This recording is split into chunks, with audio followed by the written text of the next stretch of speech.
Tuesday evening இன்றைக்கி night dinner பார்த்தீங்கன்னா இடியாப்பும் veg குருமாவும் தான் ரெடி பண்ணிகிட்ருக்கேன். குருமாவுக்கு ஒரு பேஸ்ட் ரெடி பண்ணி வச்சுக்கலாம். தென் குக்கரில் ஆயில் விட்டு கடுகு, பட்டை, கிராம்பு, லீஃபு, கல்பாசி இதெல்லாம் ஆயில் நல்லா ஃப்ரை பண்ணிவிட்டு ஒரு பெரிய ஆனியனை பொடி பொடியாக கட் பண்ணி ஆட் பண்ணிக்கிறேன். கூடவே சால்ட்டு, இஞ்சி பூண்டு பேஸ்ட் ஒரு ஸ்பூனும் ஆட் பண்ணிக்கலாம். தென் இதெல்லாம் எண்ணெயில் நல்லா வதக்கணுது. ஒரு பெரிய தக்காளி பொடியை கட் பண்ணி ஆட் பண்ணிக்கிறேன்.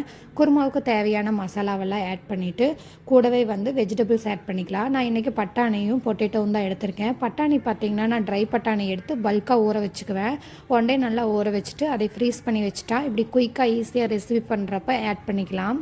அடுத்தது வெஜிடபிள்ஸு நல்லா எண்ணெயில் வதங்கினதும் நான் அரைச்சி வச்சுருந்த பேஸ்ட்டை ஆட் பண்ணிவிட்டு தேவையான அளவுக்கு தண்ணி ஊற்றி வச்சுட்டு ஒரு 3 விசில் வச்சிடுறேன். 3 விசில் விட்டாலே போதும், குருமா ரெடி ஆயிரும். அடுத்தது சைட் பை சைடாக இடியாப்ப மாவுக்கு பிசைஞ்சிடலாம். தென் இடியாப்ப மாவு பிணையிறதுக்காக தண்ணியை ஹீட் பண்ணுறதுக்காக வச்சுருக்கேன். எல்லாரும் ஸ்டார்டிங் ஸ்டேஜில் பண்ணுற மிஸ்டேக் இங்கே தான். நானும் ஸ்டார்டிங்கில் பண்ணியிருக்கேன். இப்போ ப்ராக்டிஸ் ஆகும்போது எனக்கு ஓகே ஆயிடுச்சு. தண்ணி நல்லா கொதிக்க வச்சு எடுத்துக்கணும். நார்மல் ஹீட்டில் ஊற்றி பிணைஞ்சிங்கன்னா மாவு பிழியும் போது உடஞ்சி விழுந்துடும். நான் ரெடிமேடு நெல்லார அரிசி மாவு தான் எடுத்திருக்கேன். தேவையான அளவுக்கு சால்ட்டு ஆட் பண்ணிவிட்டு கொதிக்கிற சுடுதண்ணியை கொஞ்சமாக ஆட் பண்ணிவிட்டு மாவு நல்லா பிசைஞ்சிக்கலாம். இதுலேயே மாவு ரொம்ப சாஃப்டாயிரும். கிளாஸில் கொஞ்சம் எண்ணெய் மேலே ஆட் பண்ணிவிட்டு 5 நிமிஷம் மாவு ரெஸ்ட்டில் விட்டுட்டு இடியாப்பம் வெளியே அச்சு எடுத்துட்டு லைட்டாக எண்ணெய் ஆட் பண்ணிவிட்டு இப்போ மாவு உள்ளே வச்சு பிழிஞ்சிக்கலாம். பிழியும் போதே உங்களுக்கு தெரியும் அதோட சாஃப்ட்னஸ்ஸு.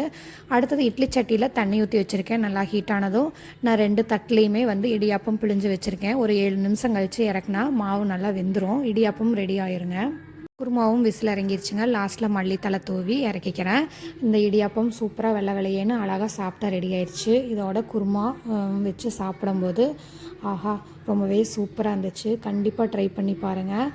ரொம்ப செமையான காம்பினேஷன். இன்னொரு வீடியோவில் பார்க்கலாம். பாய்ங்க.